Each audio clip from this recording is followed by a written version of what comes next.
오늘 하나님이 우리에게 은혜 주실 말씀은 로마서 3장 9절부터 20절까지의 말씀입니다. 저와 여러분이 한 절씩 교독하겠습니다. 그러면 어떠하냐? 우리는 나으냐? 결코 아니라. 유대인이나 헬라인이나 다 죄 아래에 있다고 우리가 이미 선언하였느니라.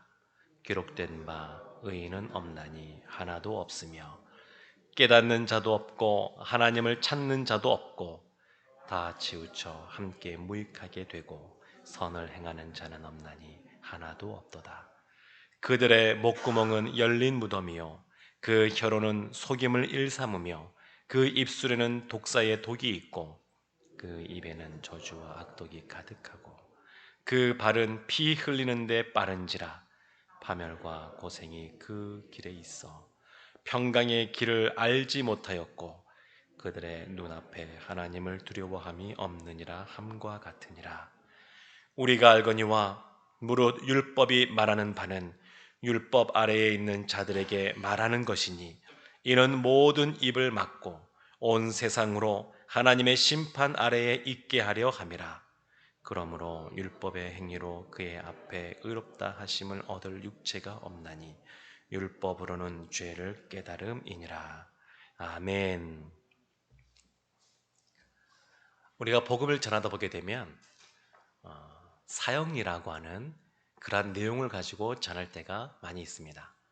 사형리 그 내용을 보게 되면 크게 아주 성경 전체를 네 가지로 아주 간단하게 축약해서 그것을 전하게 되는데, 이 사형리의 첫 번째는 하나님이 온 우주 만물을 만드시고 인간도 사람도 만드셨다라는 것이고, 두 번째는 그런데 하나님의 사람인 아담이 죄를 지어서 사람에게는 모두에게는 다 죄가 왔고 그리고 그의 형벌로서 죽음이 오게 되었다.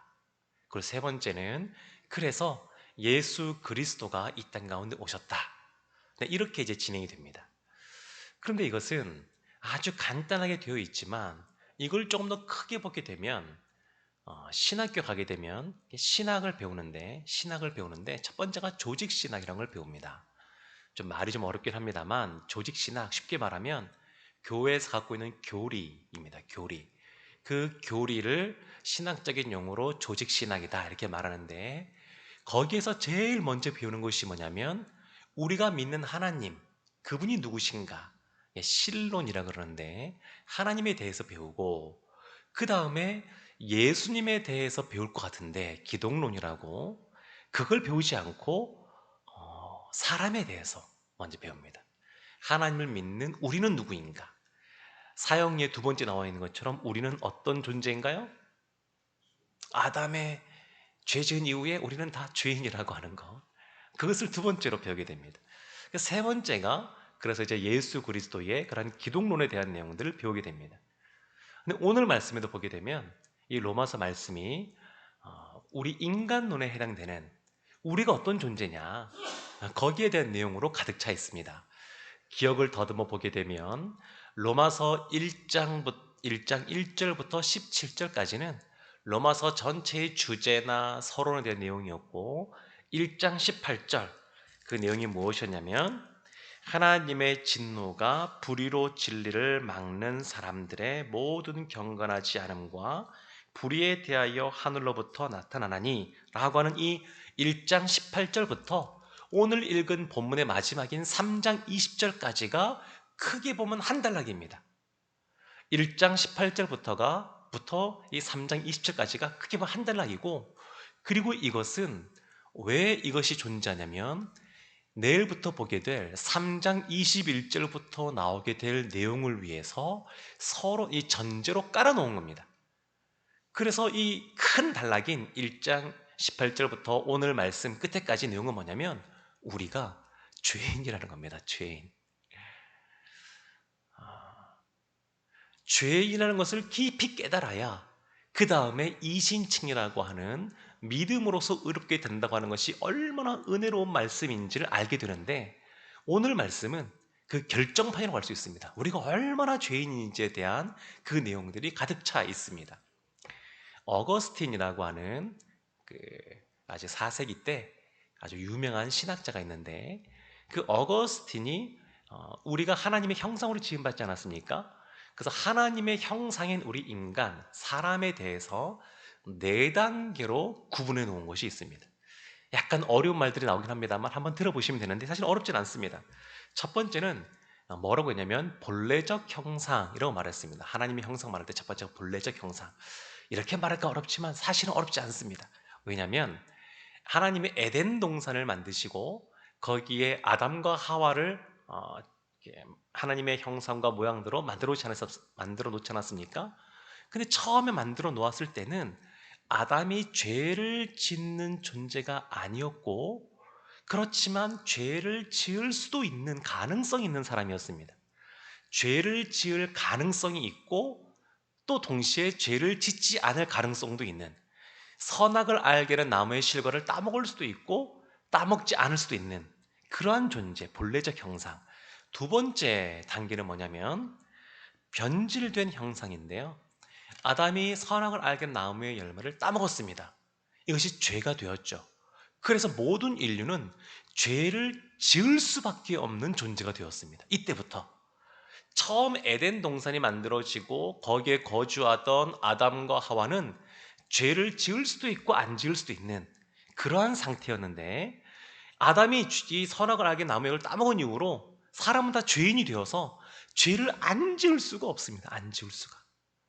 오늘 본문의 말씀에 보게 되면 사람이 다 악하고 죄인이다 이런 죄 저런 죄 다 짓는다고 말하는데 우리가 오해하지 말고 잘 기억할 것은 뭐냐면 사람은 죄를 짓기 때문에 죄인이 아니라 아담이 죄를 지은 이후로부터는 죄인이기 때문에 죄를 짓는 겁니다.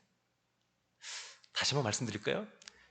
우리가 거짓말하는 죄, 도둑질하는 죄를 지어서 죄인이 아니라 아담이 죄 지은 이후로 모든 인류는 사람은 죄인입니다. 죄인.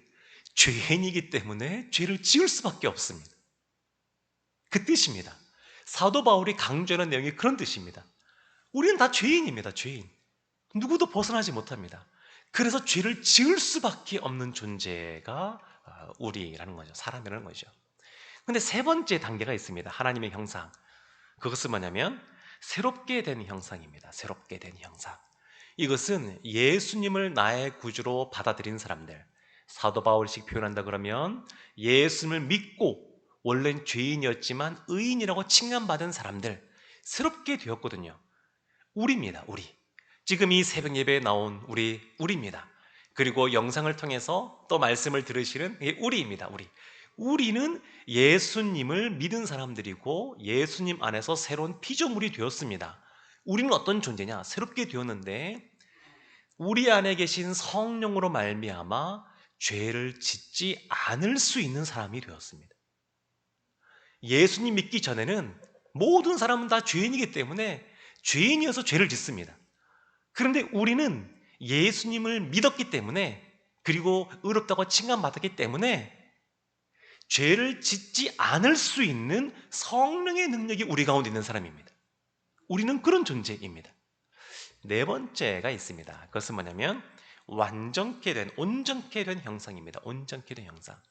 이것은 이 땅에서는 누릴 수가 없고 나중에 하나님 나라 천국에 가게 되면 우리가 누릴 건데 여기에서는 죄를 죄송합니다. 죄를 지으려고 해도 지을 수가 없는 상태입니다. 아무리 죄를 짓고 싶어도 지을 수가 없습니다. 짓고 싶은 마음도 안 들겠죠. 죄를 지을 수가 없는 그런 상태입니다. 하나님 나라 가면 죄를 지을 수가 없습니다. 그러니까 이 마지막 형상은 어떤 모습이냐면 에덴 동산에서의 아담과는 다른 겁니다. 에덴 동산에서 아담은 죄를 지을 수도 있고 안 지을 수도 있고 그러나 예수 그리스도를 믿고 나중에 하나님의 은혜 가운데 우리가 영화롭게 되어지게 되면 에덴 동산의 아담으로 돌아가는 게 아니고요. 그거보다 더 높은 수준의 그런 존재가 되는데 죄를 지을 수가 없는 그런 존재가 되는 겁니다. 그래서 오늘 말씀을 보게 되면 두 번째 단계인 모든 사람은 모든 인류는 유대인이든 헬라이든 모든 그런 이방인들을 포함한 모두는 다 본질적으로 죄인이라는 겁니다. 본질적으로. 그럼 우리 이런 질문을 할 수 있습니다. 이미 유대인들은 율법을 갖고 있지 않습니까? 그래도 죄인입니까? 이런 질문을 할 수가 있습니다. 근데 우리가 율법과 복음에 대해서 늘 이렇게 약간 그 신약 시대를 살아온 우리도 율법을 지켜야 되느냐 뭐 이런 것 때문에 약간 혼란스러워하는데, 가장 우리가 기본적으로 알아야 될 것은 뭐냐면, 율법이라고 하는 것은 뭐냐면 복음과는 그 기능이 완전히 다른 겁니다. 복음은 죄인인 우리가 예수 그리스도를 믿으면 하나님의 자녀가 되고 구원받는 것 아니겠습니까? 이것이 복음입니다. 복음. 근데 율법은 아무리 율법을 다 지키는 사람도 없지만, 다 지킨다 하더라도 그걸로 말미암아 의인이 되고 구원받는 길로 나아가는 것이 아닙니다. 복음은 죄인인 우리를 하나님의 자녀가 되게 하고 구원의 길로 우리를 이끄는 거지만, 율법은 원래 그 존재 자체가, 기능 자체가 우리로 하여금 구원의 길로 이끄는 그런 것이 율법이 아닙니다. 원래부터. 율법의 기능은 뭐냐? 우리가 죄인이라는 것을 깨닫게 해주는 것이 율법의 기능입니다. 기능 자체가 아예 다릅니다. 처음부터. 율법을 우리가 잘 지킨다 그래서 그걸로 말미암아 구원받을 수 있는 길 자체가 처음부터 없는 겁니다. 처음부터 없습니다. 그래서 복음은 우리에게 참 놀라운 은혜입니다. 그렇지만 율법이 그렇다 그래서, 그러면 율법에서 기록하고 있는 것들을 하나도 안 지켜도 되느냐? 그거는 또 아닙니다. 사도 바울이 로마서에서 강조하고 있는 이 두 가지, 이것을 잘 기억해야 되는데, 율법이라는 것 자체가 우리를 구원의 길로 인도하는 것은 애초부터 아니다. 원래 기능 자체는 우리에게 우리가 죄인이라는 것을 드러내는 그러한 기능이 있다. 또 하나는 율법의 행위는 예수님이 율법을 폐하러 온 것이 아니라 율법을 완성하기 위해 오셨는데, 율법을 완성했다는 얘기는 무슨 말이냐면, 그 율법에 기록된 내용을 하나도 안 지켜도 된다, 그것이 아니라 그것을 지킨다는 것입니다. 근데 그것을 한마디로 말하면 하나님을 사랑하고 이웃을 사랑하는 모습으로 지키라, 그렇게 말씀하고 있는 겁니다. 그래서 오늘 말씀은 우리가 이 율법이라는 것 자체가 우리가 죄인이라는 것을 계속 드러내는데, 오늘 그 말씀들이 나오게 됩니다. 한번 보도록 하겠습니다. 9절에 보게 되면 유대인이나 헬라인이나 누구나 다 우리는 이미 죄 아래에 있다, 이렇게 말합니다. 다 죄 아래에 있다. 이것은 우리가 다 죄인이라는 겁니다. 죄인이기 때문에 죄를 지을 수밖에 없다, 이런 것을 말하고 있는 겁니다. 그러면서 기록된 바 10절에 보면 의인은 없나니 하나도 없다. 그래서 모두가 다 없는 것이죠. 아무도 의인이 없습니다, 하나님 앞에서. 11절 12절도 보게 되면 깨닫는 자도 없고 하나님을 찾는 자도 없고 다 치우쳐 함께 무익하게 되고 선을 행하는 자도 없고 하나도 없다, 이렇게 되어 있고, 13절과 14절 보게 되면 그들의 목구멍은 열린 무덤이요 그 혀로는 속임을 일삼으며 그 입술에는 독사의 독이 있고 그 입에는 저주와 악독이 가득하고, 이렇게 말로 하는 언어 생활을 통하여서 짓는 그러한 죄들에 대해서 말하고 있는데, 그렇다 그래서 이것이 시편이나 이사야서의 그런 말씀들을 끌어와서 이제 이런 것들을 기록하고 있는데, 어떤 거짓말, 어떤 행위 하나, 이런 것들을 지적하는 것이 아닙니다. 말씀드렸듯이 우리가 다 입만 열면 우리의 말을 통해서 죄를 짓는 원래 죄인이라는 것을 드러내기 위해서 표현하고 있는 겁니다. 그러니까 여기 보면 13절부터 쭉 이게 17절까지 쭉 나오게 되는데, 18절까지 나오게 되는데, 이런 것들은 다 통틀어서 우리가 죄인이기 때문에 죄를 짓는 것이다, 이것을 드러내는 그러한 내용들로 갈 수 있겠습니다. 그러면서 좀 더 구분하면 13절과 14절은 언어와 관련하여 그런 짓는 죄들이고, 15절, 16절, 17절은 그 발은 피 흘리는 데 빠른지라 파멸과 고생이 그 길에 있고 평강의 길을 알지 못하였고, 이것은 행동과 관련된 겁니다. 행동과 관련된 것. 18절은 그들의 눈앞에 하나님을 두려워함이 없느니라, 이것이 그 결론이라고 볼 수 있는데, 한마디로 정리하면 영적으로 보게 되면 하나님을 두려워하지 않는 겁니다. 죄인이라는 것은 어떤 존재들이냐, 죄를 짓는 어떤 것을 말하는 것이냐, 하나님을 두려워하지 않고 자기 마음대로 살아가는 것들, 그런 것이 다 죄인 것을 볼 수 있습니다. 20절 말씀 보게 되면 말씀을 정리하는 내용이 나오게 됩니다. 그러므로 율법의 행위로 그의 앞에 의롭다 하심을 얻을 육체가 없나니 율법으로는 죄를 깨달음이니라. 아멘. 율법으로는 죄를 깨닫는 겁니다. 죄를 깨닫는 것. 어둠이 짙으면 짙을수록 그 어둠이 짙은 것을 깨닫는 사람일수록 이 복음의 은혜, 이 율법이 아닌 복음에 주시는 그러한 밝은 빛이 얼마나 귀한 것인지를 알게 됩니다. 이 사도 바울이 누구보다 이 복음이 주는 그런 은혜를 많이 경험한 사람인데, 왜 그러냐면 스스로 생각할 때 나는 죄수 중에 괴수라고, 이것이 과장된 표현이 아니라 하나님 안에 머물고 머물다 보니까 이사야에게 하나님이 등장하셨을 때의 6장에서 이사야가 화로다, 내가 망하게 되어도다, 그걸 깨닫게 되지 않습니까? 하나님 앞에, 거룩하신 하나님 앞에 나아가면 우리가 죄인이라는 것이 확 드러나게 됩니다. 다니엘도 보게 되면 얼마나 믿음의 사람입니까? 노년에 하나님 앞에 늘 열심히 기도하던 사람이 다니엘이었습니다. 근데 그 다니엘에게 그 구약 시대 때 예수 그리스도가 찾아가신 장면이 한번 나옵니다. 그때 다니엘이 꼬꾸라져 버리고 맙니다. 마치 죽은 사람처럼. 누구도 서 있을 수 없습니다. 하나님의 그 존귀한 그러한 영광의 임재 앞에 누구도 서 있을 사람이 없습니다. 그냥 꼬꾸라지는 겁니다. 그러니까 하나님 앞에 더 나아가고 복음을 더 깊이 깨닫고 십자가에 주시는 은혜가 얼마나 우리의 감격스러운 것이고, 이것을 깨달으면 깨달을수록 우리가 본질상 죄인이구나, 그래서 깊이 깨닫는 겁니다. 그래서 죄인이라는 것을 깨닫는 것 자체가 우리에게 힘든 일이긴 합니다.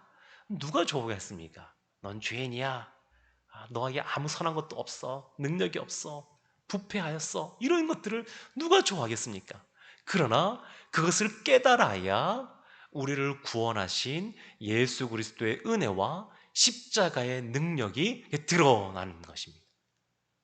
그래서 우리가 예수님의 십자가를 지신 그 고난주간 때, 특별히 그때 우리가 더 십자가를 묵상하고 때로는 금식도 하고 그렇게 특별 새벽 기도도 하게 되고, 이런 시간들을 보내는 것은 그것을 깊이 예수 그리스도의 고난과 그것을 깊이 깨달아야 예수 그리스도의 부활이 얼마나 존귀한 것인지를 알게 됩니다.